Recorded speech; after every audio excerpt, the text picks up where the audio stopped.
굉장히 비행기를 좋아했어요. 하늘 막 이렇게 날아가는 뭔가가 있었으면 쳐다보고 "아 비행기!" 막 이렇게 외치고 막 너무 좋아했어요. 근데 이런 아이들한테 우리가 한번 물어보면 "아 꿈이 뭐예요?" "나 비행기가 되고 싶어." 이럴 수도 있잖아요. 근데 왠지 우리 주변에 있는 사람들은 꿈을 얘기해 주면 이렇게 응원해 주지도 않고 그걸 있는 그대로 받아들이지를 않고 가두어 버려요.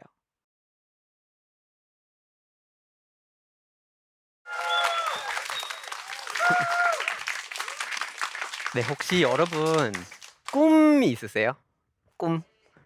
예. 꿈이 있냐는 질문을 요즘에 되게 많이 하는 것 같고요. 예전부터도 많이 했어요. 되게 많은 사람들이 이런 꿈에 대한 얘기를 하고 있는데 예전에 제가 강연을 한번 하다가 질의응답 시간이었는데 고등학교 다니는 어떤 학생이 질문이 있다고 그래 가지고 서서 저한테 질문을 주셨어요.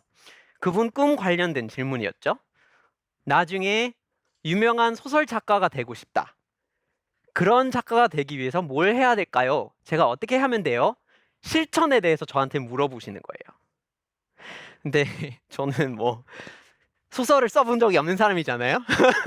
근데 뭐 이렇게 같이 얘기할 수도 있죠. 얘기를 통해서 좀 풀어나갈 수 있겠죠. 그래서 저도 질문을 드렸어요. 반문을 했죠. "아 그러면은 작가가 되기 위해서 뭘 하고 계시나요?"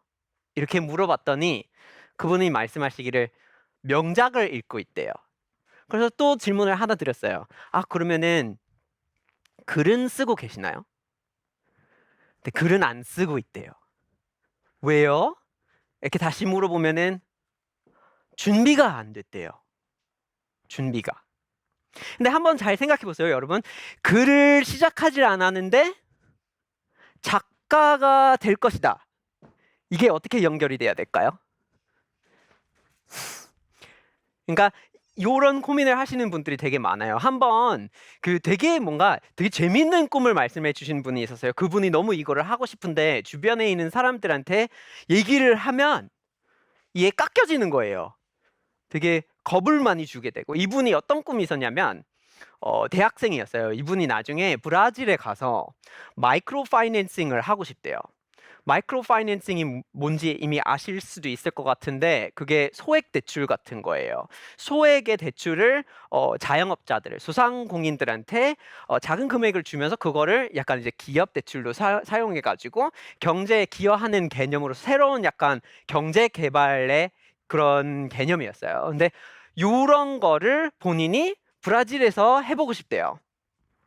그래서 이런 얘기를 주변에 있는 사람들한테 얘기를 했대요. 그런 걸 하고 싶대요. 근데 주변 사람들은 그렇게 얘기를 했대요. "아 브라질? 거기 치안 안 좋은 거잖아. 거기 왜 가요? 너 포르투갈어 할 줄 모르잖아. 아니 금융할 거면 돈 관련된 거 할 거면 차라리 그 시간에 영어를 더 열심히 공부해 가지고 뉴욕이나 런던이나 싱가포르나 홍콩이나 그런 데 가는 게 아니 뭐 중국어를 배워서 상해를 가든가 아닌가요?" 주변에서 이렇게 반응을 들었대요. 그래서 조금씩 조금씩 이 사람이 더 겁을 먹게 되고 어느 순간부터 '아 내 꿈 내가 생각을 하고 있었던 게 세상과 안 맞구나.' 조금씩 스스로 가두어 버리는 식으로 이렇게 되어가는 거죠. 여러분들이 이제 꿈을 얘기를 하면 하고 싶은 거를 생각하고 있는데 한번 표현을 하면 주변에서 "아 그거를 성사시키기 위해서 요런 공식이 있어요." 라고 주변에서 이렇게 제안을 할 수도 있어요. 되게 많이 하죠. 뭐 성공한 사람들의 세 가지 법칙이라든가 아니면 뭐 부자가 되려면 뭐 요거 이렇게 책들이 많이 막 자기 계발 섹션이 엄청 코너가 이렇게 되게 넓게 돼 있잖아요. 이런 공식들이 나쁘다고는 할 수 없는데 근데 나랑 맞느냐를 좀 따질 필요가 있는 것 같아요. 이런 공식을 무작정 그냥 맹목적으로 "이거 맞는다."고 얘기를 하니까 '이걸 따라야겠다.' 이렇게 생각을 하다가는 어느 순간부터 본인이 행복을 찾을 수 있는 실제로 그 범위가 확 줄어들 수도 있어요. '방법이 이거밖에 없어요.'라고 본인이 받아들이는 순간 박스에 갇히는 그런 결과가 생길 수가 있습니다. 우리 사촌 동생 두 명이 있는데 작은 동생이 한 15살 아래에 있는 친구인데 그 친구가 아기 때는 완전 아기 때 굉장히 비행기를 좋아했어요. 하늘 막 이렇게 날아가는 뭔가가 있었으면 쳐다보고 "아 비행기!" 막 이렇게 외치고 막 너무 좋아했어요. 네, 이런 아이들 있죠. 뭔가 보면 너무 신기하고 너무 좋아하고 너무 흥이 나 가지고 막 "그거 너무 하고 싶어요." 그죠? 네, 이런 아이들한테 우리가 한번 물어보면 "아 꿈이 뭐예요?" 이러면 요런 아이들이 그 질문을 받아들이고 답변을 해 주는 것 중에 막 이런 식이 있어요. "꿈이 뭐예요? 나 비행기가 되고 싶어." 이럴 수 있잖아요. 근데 우리가 그 말을 듣고 그 아이한테 "아 너 비행기가 되고 싶어? 아 기장이 되고 싶구나." 요런 식이죠. 예. 그러면은 되게 어린 나이부터 "아 나 기장이 되고 싶어." 이렇게 돼 버리는 거죠. 근데 그게 꿈이라고 생각을 하고 품고 산다고 생각을 해 보세요. 그렇게 하게 되면은 뭐 언젠가 기장이 되려고 엄청 막 열심히 해 가지고 '언젠가 이걸 이룰 거야.'라는 그런 거를 하게 되죠. 특히 한국에서는 뭔가 목표를 한번 삼으면 끝까지 강인하게 '이루어겠어.' 막 이런 거 생겨 버리잖아요. 그래서 이게 요런 아이가 있다고 쳐요. 그러면 이 사람이 진짜 꿈이면 지금까지 완전히 몰두해 가지고 모든 거를 여기에 투자를 해 버리겠죠. 그게 그들이 말하는 꿈을 이루는 방법이라고 하잖아요. 그래서 이렇게 했는데 취업을 했는데 실제로 기장이 됐어요. 꿈을 이루었어요. 기장이 됐어요. 근데 기장이 되면 여러분이 어떤 일을 하게 되시나요? 비행기를 모는데 비행기를 어떻게 모는 걸까요? 어릴 때 하늘 쳐다보고 '아 비행기가 되고 싶어.' 그렇게 자유롭게 하늘을 날아다니는 그런 거가 되고 싶어 이런 느낌인가요? 이게 한번 회사에 들어가시면은 그 경로를 배정받으세요. 그죠? 그거를 매일매일 반복해서 같은 두 도시 사이에 왔다 갔다, 왔다 갔다, 왔다 갔다 하십니다. 그리고 만약에 그거 되게 먼다고 쳐요. 되게 멀어요. 그래서 뭐 어디 다른 나라에 가야 돼요. 근데 같은 숙소에 같은 사람들하고 같은 방식 이렇게 무한 반복을 하는 것처럼 그렇게 일을 하게 되십니다. 이런 식으로 일을 하고 있는데 그게 어릴 때 상상했던 느낌 그런 거 안 주어지는 순간이 한번 확 이렇게 느껴지면은 갑자기 그 꿈을 이루는 게 뭔가 되게 '뭐지?' 되게 허무하게 느껴져요. '내가 어디 가 있지? 뭐지 이거?' 요런 느낌을 받으실 수가 있어요. 되게 많은 분들이 이 느낌을 받아요. 저도 받을 때도 있고요. 이게 굉장히 보편적인 거예요. 사실 피하기가 어려운 공식이에요. 이 일을 해야만 한다는 압박감도 남아 돌고 다른 일을 시작하면 또 '손해다.'라는 생각이 들기 시작하기도 하고 '나 이건데 이거 내 정체성인데 이 기장이 아니면은 내가 뭔데.' 요런 되게 무거운 것들이 다 따라오는 거죠. 이게 이 질문부터 시작한다고 저는 생각을 해요. "꿈이 뭐예요?" 여러분 "꿈이 뭐예요?" 이런 질문을 받으실 때 생각하는 단어들 그런 거 떠올려 보시면은 꿈이라는 단어가 있는 자리에 직함이 들어가는 경우가 굉장히 많아요. 직함이 아니어도 그런 약간 업계가 들어갈 수도 있는 거죠. 근데 이런 질문을 어릴 때부터 물어보면서 그런 답이 나오길 기대하는 거죠. 그러길 바라는 거죠. 안 나오면 대신 정리를 해 주고 다시 돌려주는 거죠. 그리고 이런 식으로도 물어봐요. "뭐가 되고 싶어요?" "뭐가 되고 싶어요?" 라는 질문 한번 잘 생각해 보세요. 이 표현을 왜 쓰고 있을까요 우리가? "뭐 하고 싶을까요?" 막 이런 것도 아니고. "뭐 하고 싶어요?" 하다하고 되다의 차이를 좀 생각해 보세요. "뭐가 되고 싶어요?" 이게 이미 정해진 뭔가 중에 하나를 골라 갖고 "그걸 꿈으로 삼으세요."라는 얘기가 돼 버리는 거예요. 이 공식에 들어가지 않으면 본인이 생각하는 거를 이 박스에 맞춰서 "그걸로 해라." 이런 얘기가 돼 버리는 거예요. 근데 그 박스가 과연 우리를 행복하게 해 줄까요? 근데 여러분이 진짜 잘 생각을 해 보시면 이 박스가 만들어지는 그 근본적인 공식이라는 게 그게 전례에서 나오는 거잖아요. 기존의 성공 사례를 분석해 가지고 "이렇게 했더니 뭐 됐다. 그러면 너도 이렇게 하면 된다." 이렇게 적용을 해 버리는 거죠. 어떻게 보면 되게 단선적인 생각이에요. 주변의 조건들이 달라지지 않았다는 조건이 깔려 있어요. 근데 요즘 생각을 한번 생각해 보세요. 오늘의 세상이 어제의 세상인가요? 오늘의 성공, 오늘의 행복, 오늘의 본인의 미래, 그런 것들이 어제와 같은 거예요? 실제로 밀레니얼 세대 이하인 사람들의 경우에는 전혀 말이 안 되는 소리들이에요. 이 박스에서 튀어나온 소리들이. 다시 생각할 필요가 있어요. 그러니까 저 같은 경우에는 88년생인데요. 88년생이 은퇴할 나이가 되면은 한 2048년쯤 되고 2050년쯤 되는데요. 그때의 세상이 어떤 세상이에요? 그때는 보수적인 예측으로 이미 바다 수면이 60cm 올랐어요. 그러면 우리가 상상하는 해변가에 있는 그 은퇴할 집 같은 거를 상상해 보는, 그게 지금 기준으로는 안 돼요. 그렇게 생각하시면 안 돼요.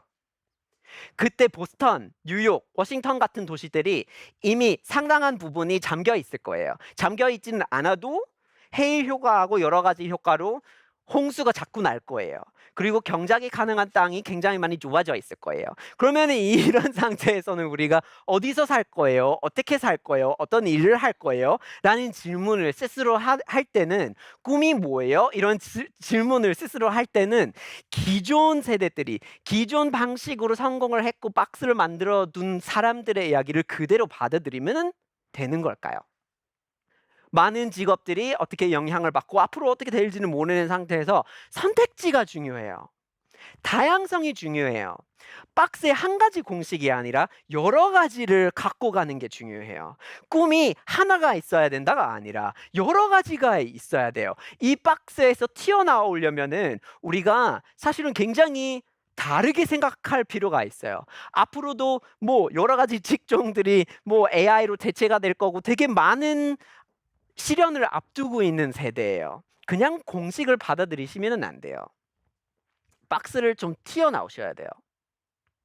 어떻게 그거를 시작할 수 있을까요? 실험을 하시면 돼요. 진짜 그렇게 간단해요. 실험을 습관화를 시키면 돼요. 새로운 거를 만들어 나가는 과정은 실패와 성공이 존재하지가 않아요. 쓸데없어요, 그거. 그냥 해보는 거예요. 많이 다양하게 해보는 거예요. 요즘에 뭐 미디어 업계에서도 많이 사용하고 있어요.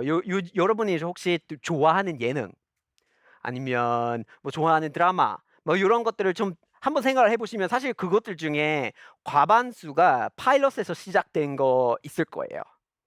그러니까 한두 회만 예산을 주고 성공하는지 안 하는지를 본 다음에 그거 이제 고정 방송으로 편성을 시키는 것.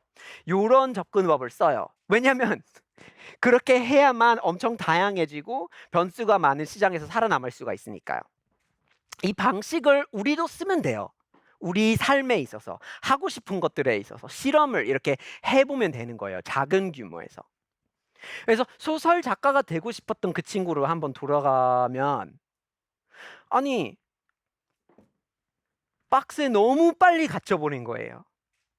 소설 작가가 되고 싶은 생각을 한번 했으면 말을 꺼내기도 전에 준비를 먼저 해야 시작할 수 있다, 이 생각에 빠지지 말았어야 되잖아요.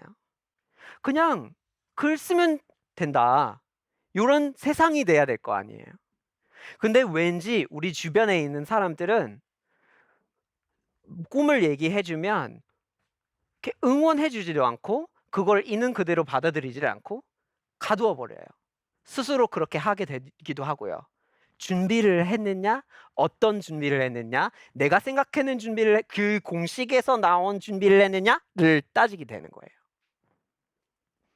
그 브라질에 가고 싶은 사람 같은 경우에는 뭐 어떻게 했으면 될까요? 이 사람이 실험을 소소하게 시작을 할 수 있는 방법이 뭐가 있었을까요? 쉬워요. 뭐 브라질에 가고 싶다 이렇게 얘기했더니 너 포르투갈어 할 줄 모르잖아, 그것도 새로 처음부터 배워야 되잖아 라는 말을 들으면 실험 설계할 수 있는 게, 오늘 집에 들어가기 전에 한국에서 포르투갈어를 공부할 수 있는 곳 5군데 목록 쓰기 리스트업 하시면 돼요. 그렇게 쉬워요. 그렇게 시작하면 있네? 그러면 주변 사람들이 넌 못 배우잖아. 배울 수 있어, 봐봐 여기 있잖아요. 자신감이 생겨요. 이거 하나씩 하나씩 여러 가지를 해나가시면은 쌓여요. 포르투갈어를 어디서 배울 수 있는가? 치안이 안 좋아 가지 마. 한번 찾아보고 읽어보고 왜 치안이 안 좋고 어디에 치안이 안 좋고 금융권이 왜 사우파울루 가면 남미에서 가장 큰 금융권 그런 월가 같은 데가 있는지를 한번 제대로 알고 두시면은 주변 사람들한테 아니야 가면 좋아 라고 반박을 할 수 있는 능력이 생겨요. 조금씩 조금씩 그 목표에 가까워지는 작은 규모의 실험을 설계하시면 돼요. 이 꿈을 꾸는 이런 거에 대해서 우리가 서로 얘기를 할 때 그리고 스스로 할 때 제발 앞으로는 꿈이라는 단어가 진로한테 뺏기지 않았으면 좋겠어요. 사람한테 꿈이 뭐예요? 라고 물어보실 때 그 사람이 꿈꾸는 세상에 대해서 물어보고 있다는 사실을 한번 다시 생각해 주세요. 그리고 그 질문을 받았을 때 이 답변을 뭔가 공식에 맞춰서 박스에 맞춰서 직함을 얘기해야 되는구나 이렇게 생각을 하지 말아 주세요. 그리고 뭐가 되고 싶어요? 라는 질문 대신에 뭐 하고 싶어요? 좀 열린 식으로 뭐 하고 싶어요? 아이스크림 먹고 싶어요. 그걸로 시작이 될 수가 있는 거예요.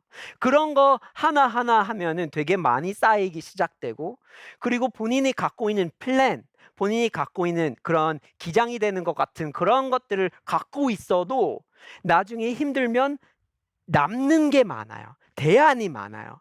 그 어두운 곳에 가 있을 때 다시 꺼내 가지고 새로 시작할 수 있는 뭔가 많은 거거든요. 이렇게 하려면은 본인의 관심사, 본인의 꿈, 하고 싶은 것, 그런 취미를 너무 쓸데없는 잡질이라고 생각하고 그러시면 안 돼요. 본인의 자산이에요. 앞으로 우리가 인류가 앞두고 있는 많은 시련을 극복하려면 다양해야 돼요. 한 가지만 하면 안 돼요. 다양한 문화가 생겨야 되고 나라에도 다양한 문화가 생겨야 되고 다양한 사람이 있어야만 돼요. 하나만 하다가는 힘들어져요. 그래서 여러분이 갖고 있는 그때그때 떠올렸던 것, 어젯밤에 생각하다가 잠들었던 거, 그런 거 너무 해보고 싶은데 그런 것들을 소소하게 조금 실험을 갖고 시작하세요. 그렇게 하다가 언젠가는 하늘을 좀 날고 있지는 않아도 자유롭게 날고 있다는 느낌이 드실 수도 있을 것 같아요. 감사합니다.